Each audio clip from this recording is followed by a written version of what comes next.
अस्सलाम वालेकुम दोस्तों, अफसोसनाक खबर सामने आई है। हमास के लीडर इस्माइल हानिया जो कि कतर में मुकीम हैं, हमास के दफ्तर को कतर में वो चलाते हैं, जबकि इनके बच्चे भाई गज़ा में ही होते हैं। लेकिन अब बुरी खबर सामने आई है कि इसराइल की फोर्सेस ने इनके घर पर हमला करके 14 अफराद को शहीद कर डाला है। कैसे ये हमला हुआ और अब क्या हमास का अगला टारगेट नेतन्याहू होने वाले हैं, सारी डिटेल्स आपके सामने रखते हैं। और पाकिस्तान ईरान से कौन सा मिसाइल हासिल कर सकता है, बड़ी पाबंदी ईरान से उठ चुकी है जिसका फ़ायदा पाकिस्तान को अब उठाना होगा। डिटेल्स में आगे बढ़ने से पहले दोस्तों इस वीडियो को लाइक भी करें। फ़लस्तीन की दोस्तों जो मेडिकल सोर्स है उनके पास ये डाटा आया है कि हमास के लीडर की फैमिली के 14 अफराद मारे जा चुके हैं इस एयर स्ट्राइक में जो इसराइल की जानिब से हुई। शेख रदवान इलाके के आसपास उनका घर था जिस पर इसराइल की जानिब से हमला किया गया। अभी 14 में से उनके भाई और भतीजे की शनाख्त हो चुकी है कि वो शहीद हो चुके हैं। बाकी 14 में से कौन कौन है पता लगाया जा रहा है।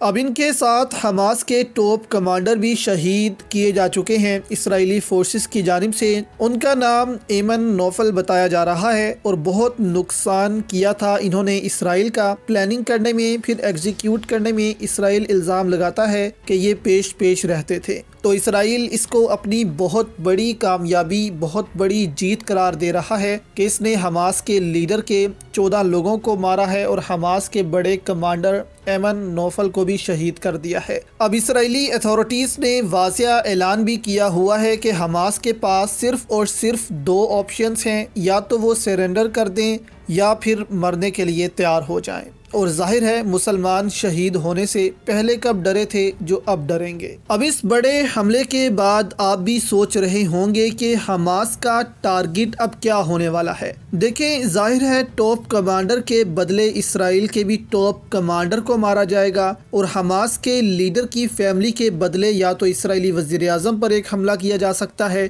या फिर इसका जवाब इसराइली आर्मी चीफ की फैमिली को देना पड़ेगा, क्योंकि अरब ममालिक में ऐसे नुकसान का जवाब इसी लेवल पर दिया जाता है। अब नई अपडेट आपके सामने यहाँ पर रखें तो कहा जा रहा है कि अमरीकी सदर से इसराइली अथॉरिटीज ने कहा है कि ये जंग लंबी चलने वाली है, इसको छोटी जंग ना समझें कि ये कोई छोटी मोटी झड़प है, ये एक तवील जंग होगी और अमेरिका इसमें पूरी मदद करे हमारी ताकि हम इसमें कामयाब हो सकें। और ख़बरें ये भी हैं कि जैसे ही अमरीकी सदर का जहाज़ टेक ऑफ किया था इसराइल से तो वहाँ पर अलार्म बजना शुरू हो गए थे और फिर से इसराइल ने गज़ा पर हमले शुरू कर दिए और हमास की जानिब से भी बराबर के हमले जारी हैं। अब इसराइल फ़लस्तीन की जंग तो जारी है, पाकिस्तान में भी बहुत कुछ हो रहा है। इसराइल का दोस्त नवाज शरीफ भी पाकिस्तान आ रहा है 21 अक्टूबर को। आपको नहीं यकीन तो आप ये नून लीग की रैली में बजने वाले नारे सुन ले कि कैसे इसराइल के हक में नारे बजे। ये क्लिप देखें ज़रा आप।